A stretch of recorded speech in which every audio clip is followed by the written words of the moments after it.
So the reading this morning is from Ulanda Fay from Sutras of the Heart, Spiritual Poetry to Nourish the Soul. So I just invite you to relax. Close your eyes if you're so inclined. Just take these words within. I long for our light, just as our hearts can break to learn how to beat. Change ushers in the dances we need. Everything is a newborn gift, a new chance. Everything leads the way through darkness, opening to light. Compassion, forgiveness, and inner sight usher us into the ever-twinkling starlight. Sparkle for me, for it is such a delight.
So it is in this moment, right here, right now, I just turn my awareness to the presence of the divine, knowing that this one life, the infinite, absolute, self-existent cause and the first cause, the all in all, is in this very room, right here, right now, as it always is, ever present, always and in all ways.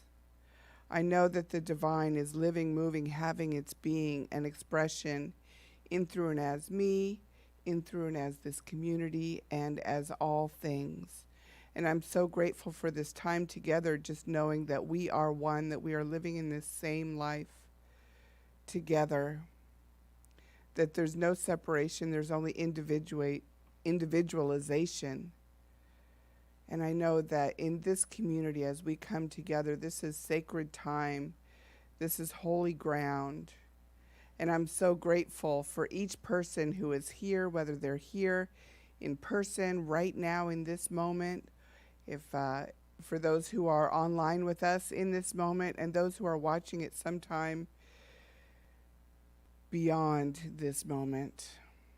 I just know that we come together in the spirit of community, of mutual support, and that this is a safe space for us to express ourselves as our unique individual selves through our unique gifts. This is a safe place and space for us to shine our light. And I'm so grateful for this time together. I know that Reverend Suzette's message just lands on each one of us for just the right purpose, the right time, the right message. That the music just flows and uplifts each of us, this community and the world, and this vibration of good just reverberates out beyond these walls as we take what we get from this day with each of us into our daily lives and just share and shine our light for the good of all. And I'm grateful for this. I'm grateful for this time. I declare it good. I say it is so. I just allow this time to unfold and open up. I call it forth into being, saying, let it be done. And so it is. So it is. And let me reintroduce again our good friend and wonderful talent, Jack Nalbandian. Thank you.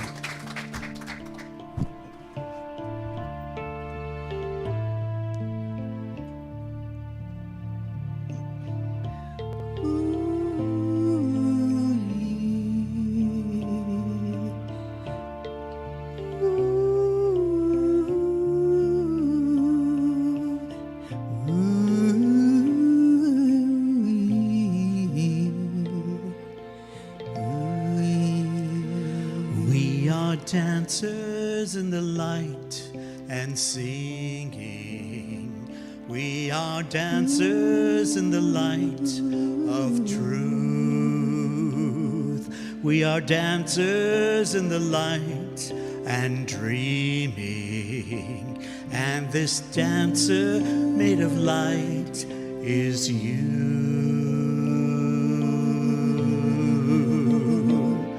La la la la la la la la la la la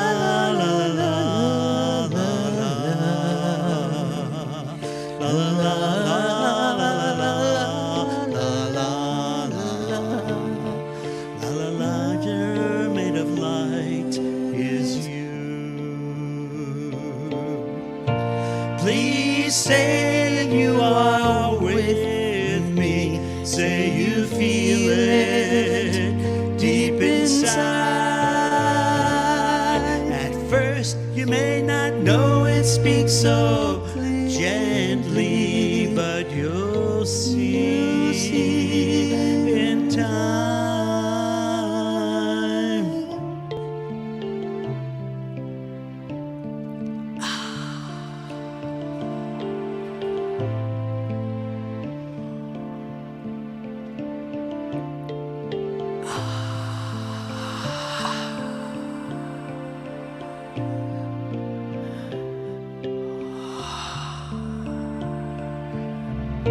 The life inside knows so surely what is right, and what is true. A voice inside will speak so purely. It's in me, it's in you. We are dancers in the light and singing. We are dancers in the light of truth. We are dancers in the light and dreaming. And this dancer made his light is you.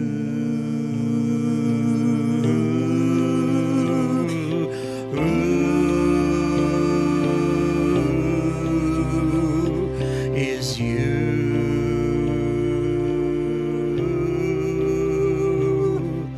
Is you.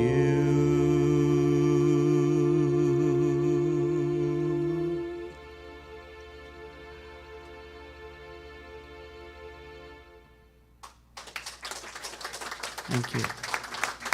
Thank you, Jack. Thank you. Thank you. Sylvia Aguilera, our music director. Great Yes. job, wasn't that good? Yeah. Beautiful. Thanks, Jack. Good job, Jack. Good job, Jack. Okay, Candace, are you there? Where'd she go? Her palm trees are. There she is. There she is. You're there. Good. Can you hear? Speak again. Let me make sure we can hear you. Say something. Oh, it's a delay. Okay. Now it is. Okay. There we go. Great. Hello? It's a little, it's like a 3 or 5 second delay, so. Okay.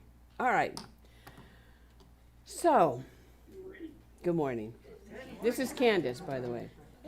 Before I get into my talk, I'm going to do something that we've not done. We've been doing actually a little bit more of it, but today is on purpose.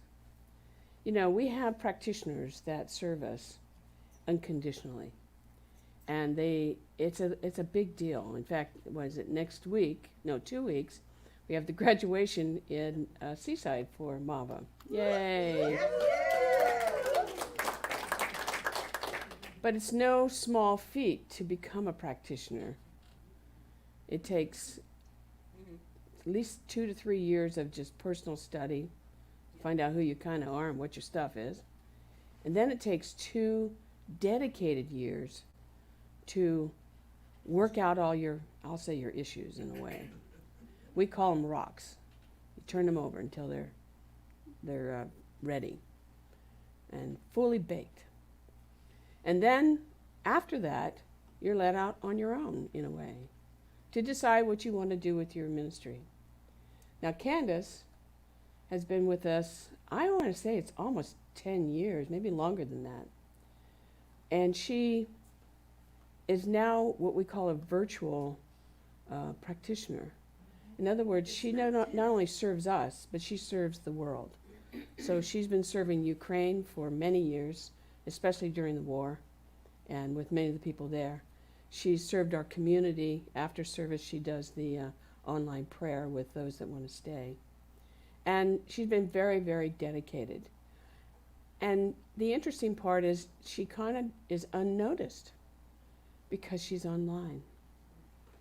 Now, I want to say that OHM has had online video since we started almost, which is almost 15, 16 years ago.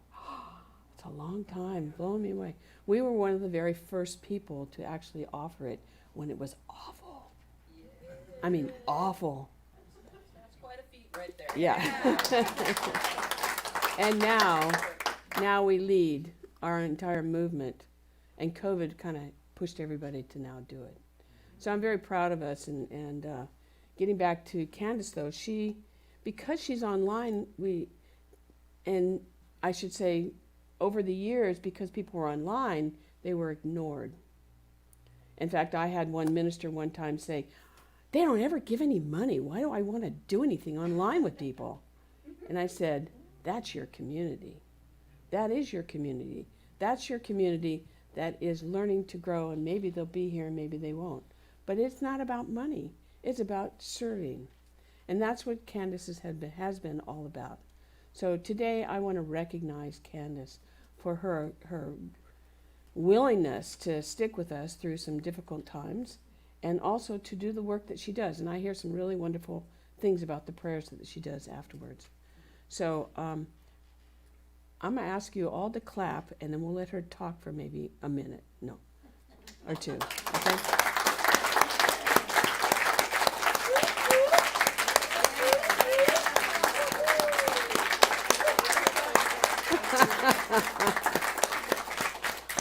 Oh, good. I made her cry. I love it. Candace, the floor is yours. It's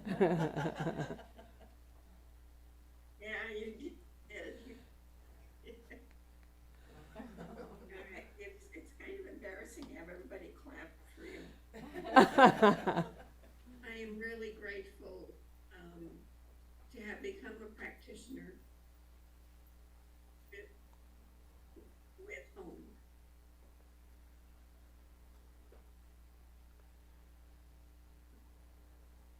I can hear myself echo.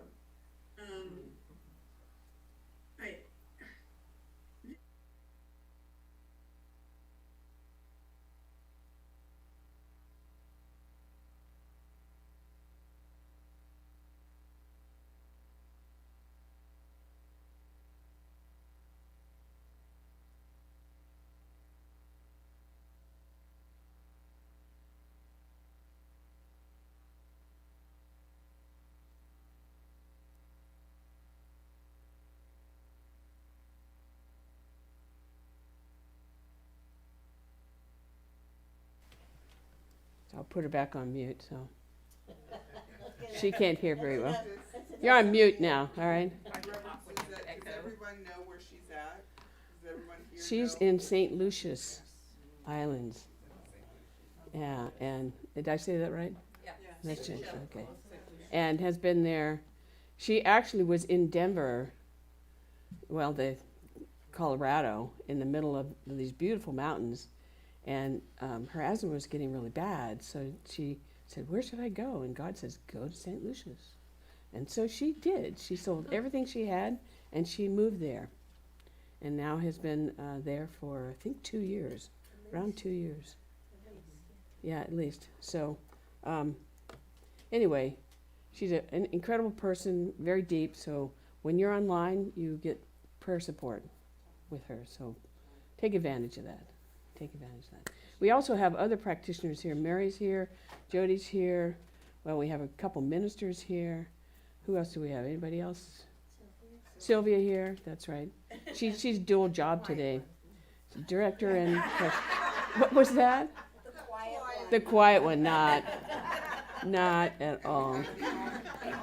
This is my team that give me a hard time, but I love them. I love them all. So I want to say that today the topic title was "Twinkle, Twinkle, Little Star," and I did not relate at all.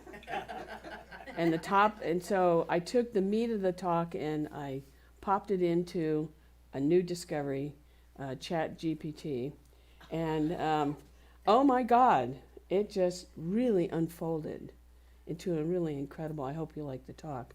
So I changed it to making one's light shine in the darkness. So the question I have for all of you is, has anybody had a dark time in their life? Okay, so this is a perfect talk.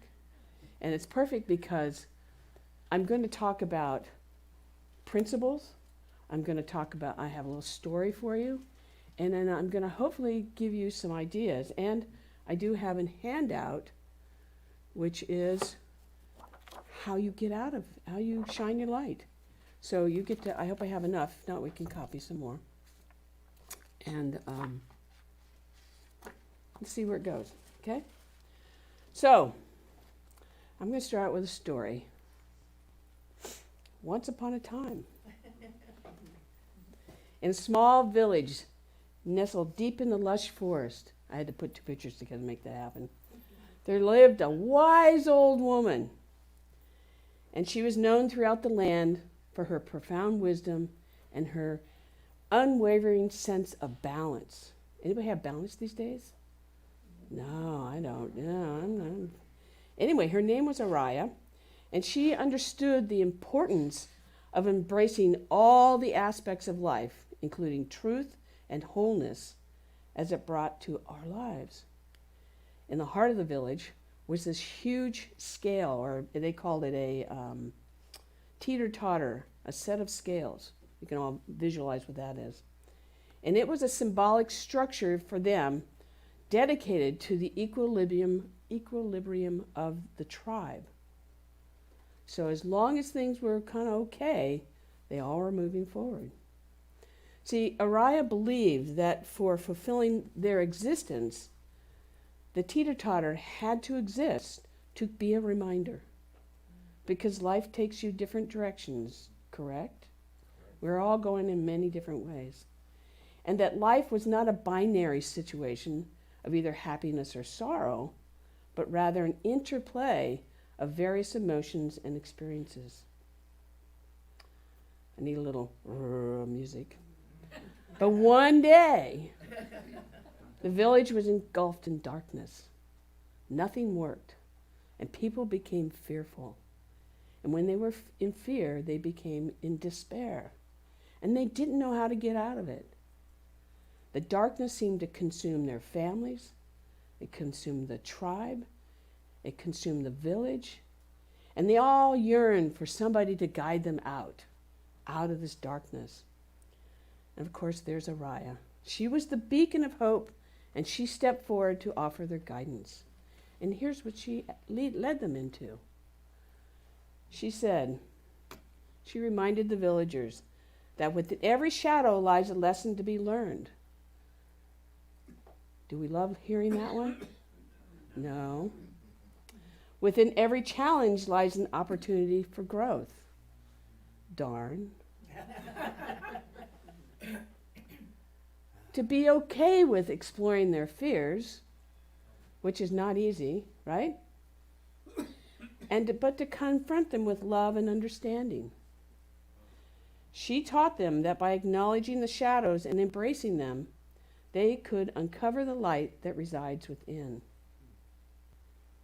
And I'm going to break a little bit from that in the story and say, being willing to go into the shadow is one of the biggest journeys you'll ever take.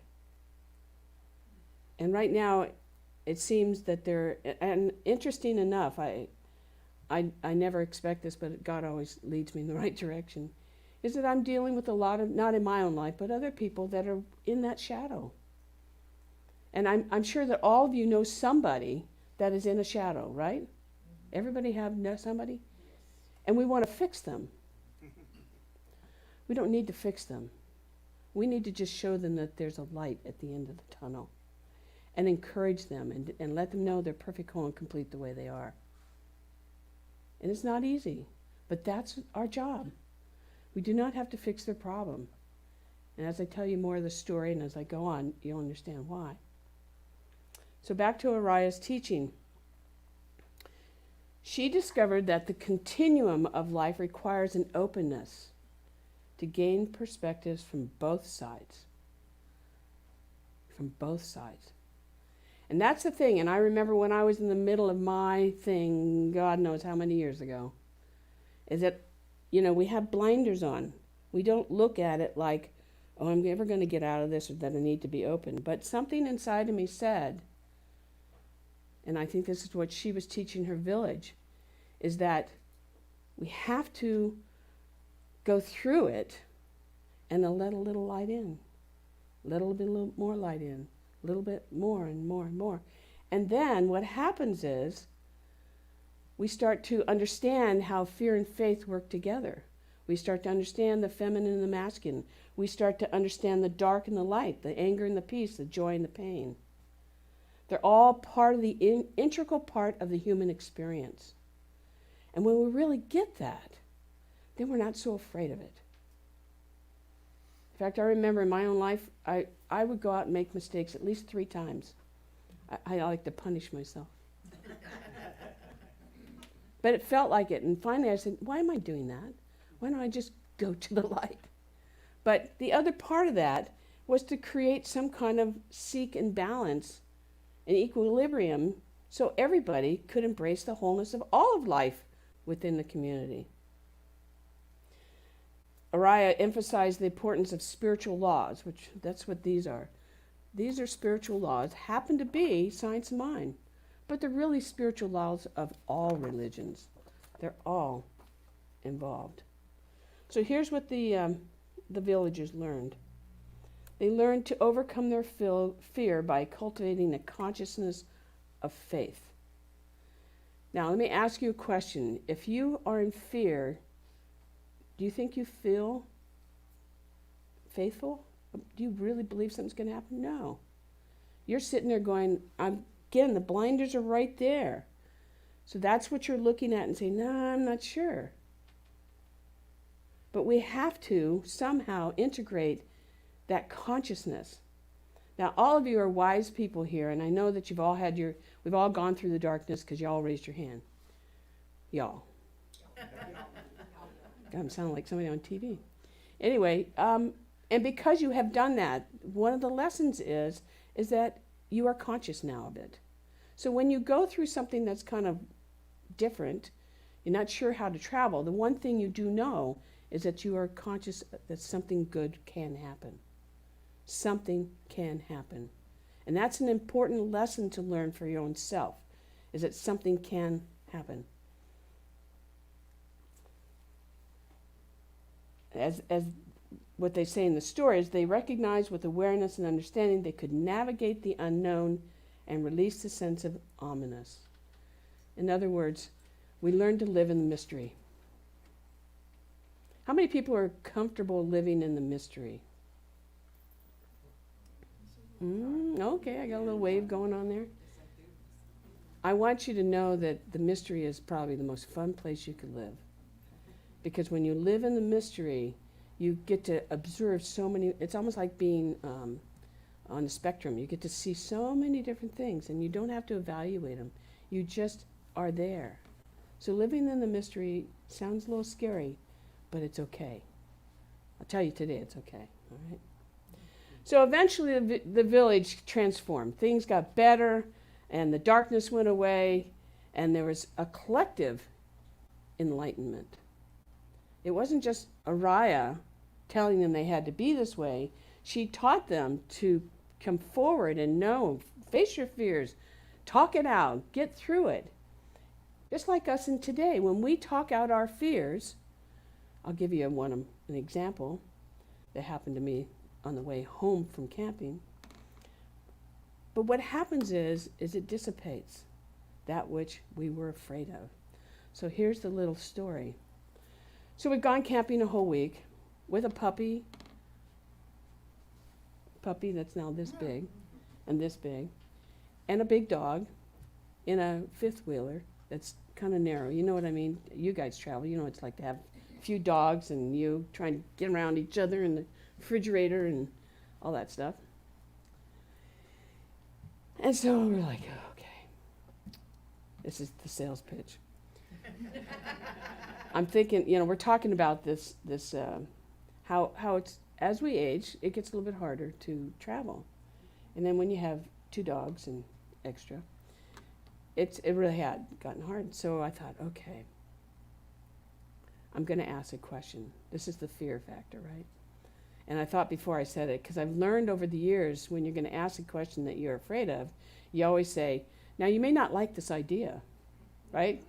You got that one? So I said, you may not like this idea, but what do you think if we sold the fifth wheel? And Cindy sat there and she's like,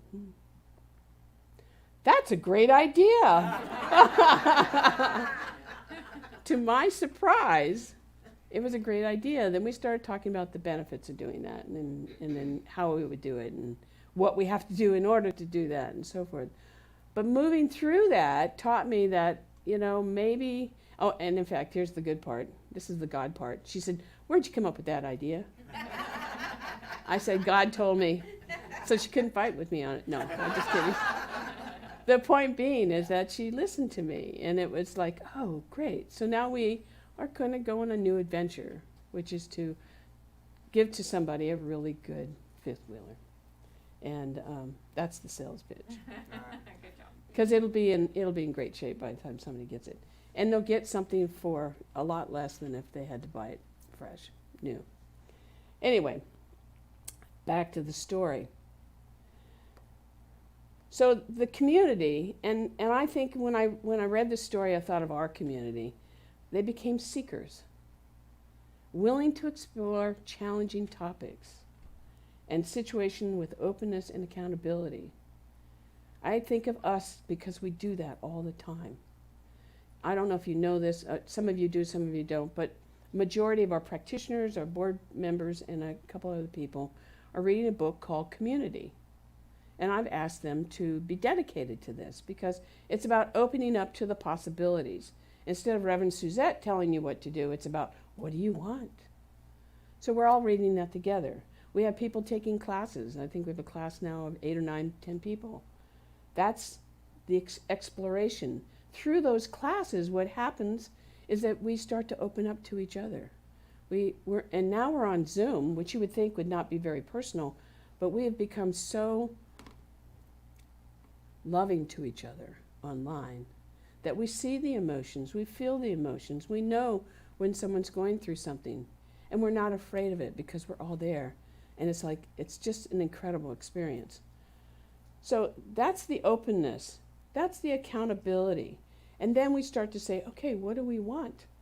How do we create this? Just like the village. They said, what do we really want?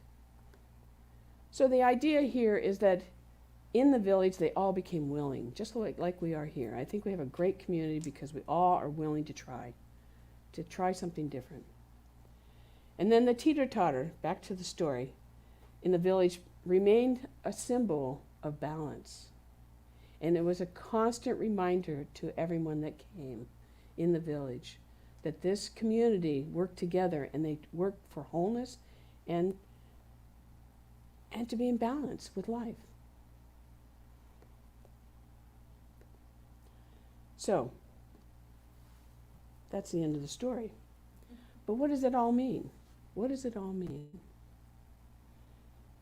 So, it meant that the continuum of life, openness allowed us to gain perspective from both sides, transcending the binary, which is just the one way, and embrace the inclusivity of encompassing nature of the existence of their community. Everything made sense. It all came together. The teeter-totter and the scale symbolizes the equilibrium within the wholeness of life. That's true about what we do now. We're way off. Anybody been off this week? You know what I mean? Yeah. We have to come back. And it's when balance is achieved, we can truly experience the richness of the depth of the journey. They embrace the shadow. How many people have done work embracing the shadow? Anybody? Good. Oh, all of you. That is wonderful. I say that because a lot of times we don't want to do there. We don't want to go there. We want to stay out in the happy land, but it's not there. The thing is, when we go through the shadow, we discover something different about ourselves. And then that difference, and of course what I say here, is that once we learn that lesson, whatever it is, we start to give it away. People need us. Do you realize how much people need what we're teaching right now? They need us. And then the last one, and wholeness embraces all aspect of truth, for it is the interplay of shadows and light that we find balance and enlightenment. We have to look at it and not be afraid of it. How many of you are not afraid of the shadow anymore? Very good. Very good. Now, I have to tell the truth today. This is the scary part, right? The truth is, when I was looking at doing this on AI, I said, okay, give me some quotes now. I know, isn't that terrible? So this is pretty incredible stuff, this new AI. I'm still kind of playing with it and looking at it. But I said, give me some quotes of people who have over the ages who've worked through the shadow. Because, the only thing that this new technology does is it really saves you time. It doesn't really do anything else. It just picks things that are relatable, and we'll see where that goes. And you have to be aware that some things are not true. That's the other part of it, just like life. Anyway, so I found 4 famous authors who were searching for the same answers. And to me, this is important because we think that we just have the shadow in our own life, right? No, it's been going on forever. Shadow work is forever. So it's important that we know that we're relating to all these wonderful people. Rumi said, the wound is the place where the light enters you. That's really, I think about my heart. That was where the wound was for me. The only way out is through it. Is through it. I should say it. Robert Frost. We have to go through it. Out of the people that I'm working with in different capacities, that's the one thing I have to say to one is keep moving through it. Keep moving through it. It may be uncomfortable. It may feel frightening. It may feel like nothing's going to happen. But the truth is it will. As we move through it, the lights start to come. In fact, I was thinking about this one quote. When I was going through my shadow, I didn't know where to go. And thank God my friends dropped me off at a Science of Mind church. And they had a lot to offer. And so what I said to myself was, how do I get through this part that's so hard in my life? Is I said, well, I see they have a Monday night round circle group. They have a class I can take. They have a Sunday service I can do. And then maybe I go to the beach or I go down to Balboa Park. And so I created a routine. So I had 4 days of light and 3 days of darkness. And then, but what happened is because I was dedicated, and that's the key here, it's the dedication to getting through the light. And I see Mary going, yeah. It's as you dedicate yourself to going through and finding the light, what happens is the darkness starts to go away. And you start to find yourself. And you start to find the new you. And that's what's so cool. That's what's so cool. Is that when you start to find the new you, you're not afraid anymore. I ask the questions that nobody wants to ask anymore, right? You guys all know that, right? Yeah. Because I know that somebody else is thinking what I'm thinking. And it's okay. And it's not, I'm not trying to harm, I'm trying to move forward, grow forward. All right, so what do we have here? Maya Angelou says, we delight in the beauty of butterfly, but rarely admit the changes it has gone through to achieve that beauty. It has to lose its head. And metaphorically, we have to lose what's in our brain so that we can recreate the good stuff. It's the same thing. And then Aristotle and NASA says, it's during our darkest moments that we must focus to see the light. That's that part about creating the different ways. We can't, if we stay in the darkness will hold on to us. But if we just say, okay, I'm just gonna do a little bit today. I'm gonna go to the beach. I use that as an example. You, like my volleyball player here. Because the beach has a higher vibration. It has sunlight. It has the water, you can go kick it. You can sit on the beach and discover that you own the whole thing, that nobody owns it, but everybody owns it. You can make discoveries about yourself in a couple hours, because by the time you leave the beach, you feel better. And it's not because Reverend Suzette said so. It just is. Where's Rob? His shirt that we're going to make that says, it is what it is. It just is. The thing I said a few weeks ago, and how much time do I have? A little bit? Is that the light and the dark coexist together.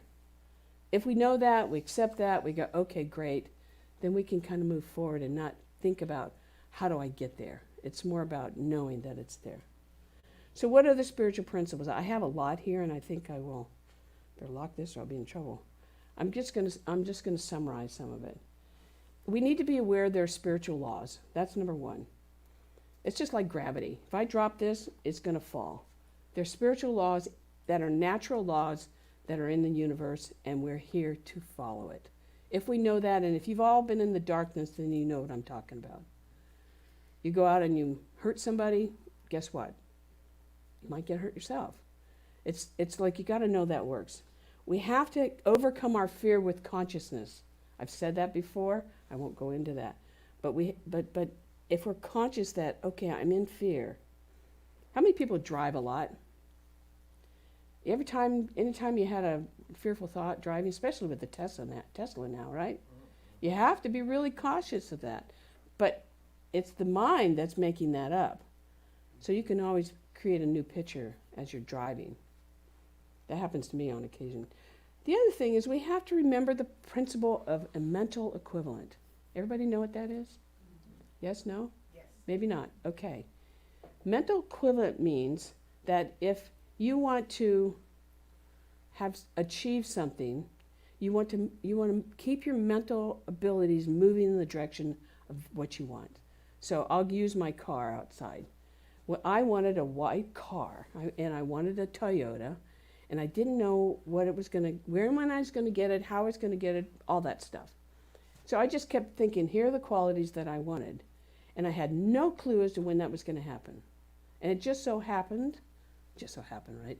Another story, that I was driving down, 94, and I thought, I'm going to stop in there. I'm going to just stop in and see what they have. And guess what? It was like the third car, and I went, that's it. That's it. It was just by putting my mental equivalent of what I kind of wanted, and then I just kept refining what's more about this, what's more about that. And then now I have a really great car. And it's not brand new, and I didn't pay $40,000. Yay. Point is, in order to manifest what you want, you have to think about what you want.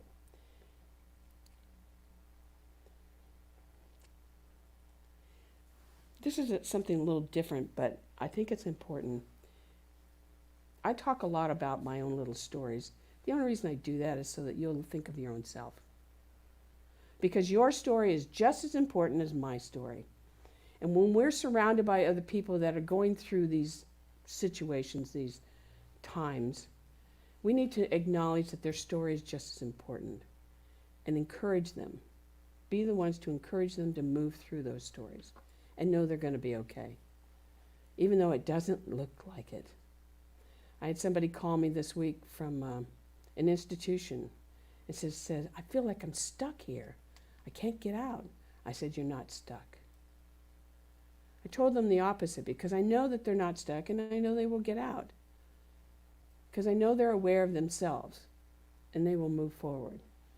But I could have said, I'm so sorry.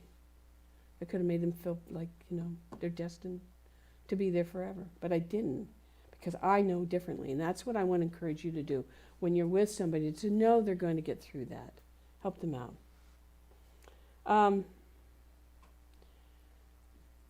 This is a hard one sometimes, but it's learn to navigate all the emotions that we have, even in the midst of them. I always love it when I raise my voice. And I don't think that I'm raising my voice, but I do. And so I get reminded that I'm right here. I'm right here. Do you know what I'm talking about, anybody? Yeah, you got it. Okay, good. Learn from your shadow. Don't be afraid of your shadow. What are the lessons? So if there's something you're going through, ask your shadow, what is it I need to know? What needs to be revealed here so that I can heal it? I can move through that. Ask it, and you know what it's going to do? Anybody have an answer? It'll tell you. So ask it. It's a friend. It's a friend. And then apply the science of mind. Have you had enough of this? Have I convinced you today? All right, so I'm going to conclude with this. Each one of our lives is a tapestry. Each one of them are different. I remember when I first started in Science of Mind, and I kept thinking, how do these people get this? How do they really figure it out? And then I realized that everybody has their own little world. So if you can imagine, each person here has a little world on their head, and they're all spinning. And all we have to do then is to interject how are we moving through our own little worlds, and then to apply it to ourselves. Once we learn the lesson, then to give it away. Just know that you're perfect, whole, and complete just the way you are. There's nothing you have to do. Just be. And if you don't understand what I'm talking about today, just keep showing up. You'll figure it out in time. We have some literature in the back that's from the original UCSL, I can't remember anymore. The original language, and it was so complicated. I said to somebody a few weeks ago that I don't know how I ever learned this stuff, how I ever learned it. The only way I learned it was by experiencing it and by going through the light. That's how I learned it. And then I still someday go, well, how does that really apply? But it's like we have to move through our lives knowing that we're doing the very best that we can. So always seek balance and know that you're perfect, whole, and complete. And then, really enjoy your story. It doesn't feel like it's a good thing, but enjoy it because it really is a good thing. Over time, you go back and go, oh, I learned this from that, and I learned this from that, and I learned this from that. So, and if you're having difficulties, you have Candace, you have me, you have Jerry, and Natasha, and Mary, and Sylvia, and Jody. We're all here to support you, so don't be afraid to ask, because we have no judgment on it. We just know that what you're moving through is the thing that needs to be healed, revealed, and then you become you shift. Your whole life shifts a little bit. So, we're going to do our affirmation here in a minute, but I do want you to, I'm going to ask someone to hand these out. We may need some extras, but I just want to mention what these are about. So go ahead and do that. This is for you to, to know that these ideas are here about just as constant reminders of who you are, what's possible, the things I've talked about today.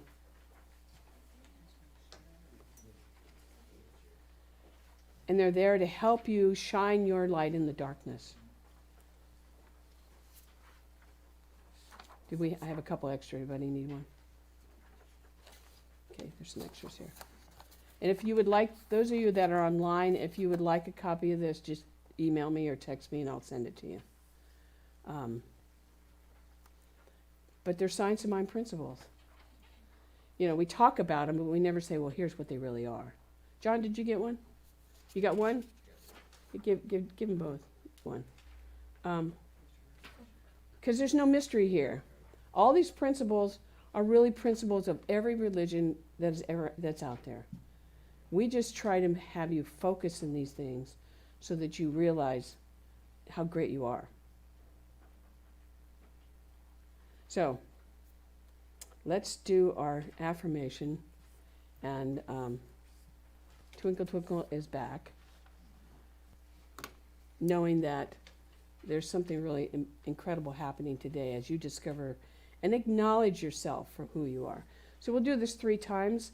First time is we whisper. I use the whisper as we're talking to our soul. The second one is our normal voice, because then we're talking to us. And then the last one is we say it as loud as we can. We should open that door and tell it the world this. So, you ready? Let's do it. My star shines brightly within the light and the shadow. My star shines brightly within the light and the shadow. And real loud. My star shines brightly within the light and the shadow. Thank you very much.